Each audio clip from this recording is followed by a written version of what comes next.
आइए देखिए क्या पढ़ेंगे।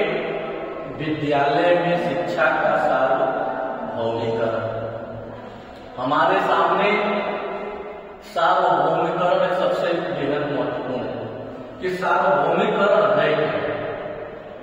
विद्यालय में सार्वभौमिकरण का प्रयोग कब किया गया, क्यों किया गया, कैसे किया गया, किस रूप में किया गया, हम लोग इसको जानेंगे। किसको? सार्वभौमिकरण, जिसको अंग्रेजी में हम यूनिवर्सलाइजेशन कहते हैं। जब ग्रेट ब्रिटेन में, याद रखिएगा, देखिए बहुत इंपॉर्टेंट है, जब ग्रेट ब्रिटेन में प्राथमिक निःशुल्क शिक्षा को अनिवार्य कर दिया गया, प्राथमिक शिक्षा को निःशुल्क अनिवार्य कर दिया गया, तो उस निःशुल्क अनिवार्य व्यवस्था में उस व्यवस्था को यूनिवर्सलाइजेशन कहा गया। कोई पूछेगा कि सार्वभौमिकरण का प्रयोग सबसे पहले कहाँ हुआ, तो तुरंत बताइएगा कि जब इंग्लैंड में प्राथमिक शिक्षा अनिवार्य शिक्षा का रूप धारण वहां ली, तो उसी समय उस सार्वभौमिकरण को यूनिवर्सलाइजेशन कहा गया। जो जब हमारे पास यह बात आई कि यूनिवर्सलाइजेशन इंग्लैंड में हो रहा है, उसको हम लोगों ने हिंदी में सार्वभौमिकरण कहा, या हिंदी में उसका अर्थ क्या निकला? सार्वभौमिकरण निकला। तो जब सार्वभौमिकरण पता चला, तो भारत में जब संविधान में जो धारा 45 की बात की गई, कौन सी धारा 45 की बात की गई, तो उसमें महात्मा गांधी साहब ने उन्होंने कहा कि संविधान जो बना है, बनने के बाद, ठीक है, बनने के बाद जो अनिवार्य शिक्षा होगी 1 से लेकर के 8 तक, धारा 45 के अंतर्गत महात्मा गांधी साहब के अनुसार 1 से 8 तक के बच्चों को निःशुल्क अनिवार्य शिक्षा दी जाए, जिस तरह से ग्रेट ब्रिटेन में यह बात की गई।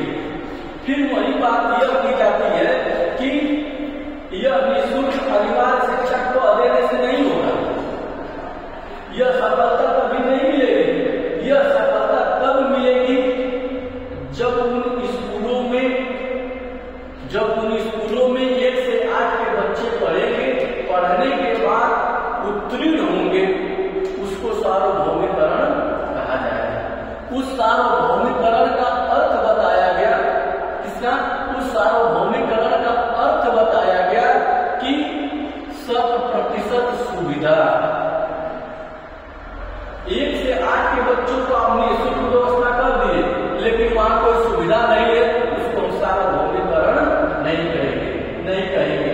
जिस तरह से भारत में व्यवस्था जो आज है, 100% सुविधा भारत में मिल रही है प्राथमिक के बच्चों को, चाहे किसी की भी सरकार रही हो, हर एक सरकारें प्राथमिक के बच्चों को सुविधा प्रदान करती है। आज देखिए, जो बच्चा माँ के गर्भ से बाहर इस धारा पर आ जाता है, तो उनके लिए सरकार आंगनबाड़ी की व्यवस्था किया है। आंगनबाड़ी घर घर जाती है, उनको पुष्टिकर आहार, जो प्रोटीन वगैरह होता है, वो सरकार देती है, उन बच्चों को बचपन में ही दिया जाए, जिससे कि बच्चे क्या हो? तंदुरुस्त हो। व्यवस्था है ना, तो 100% सुविधा है ना, उसी को सार्वभौमिकरण कहते हैं। अगला 100% नामांकन। सार्वभौमिकरण का तात्पर्य है कि गांव में एक भी बच्चे निरक्षर न रहे, जो क्या रहे? साक्षर रहे। बच्चा जब जन्म ले, बच्चे को सबसे पहले शरीर से तंदुरुस्त बनाइए, मेंटली उसको सही बनाइए। जब वो बच्चा 3 वर्ष का हो जाए, जब वो बच्चा 5 वर्ष का हो जाए, तो उसका नामांकन करिए। उसी को हम क्या कहेंगे? सार्वभौमिकरण कहेंगे। अगला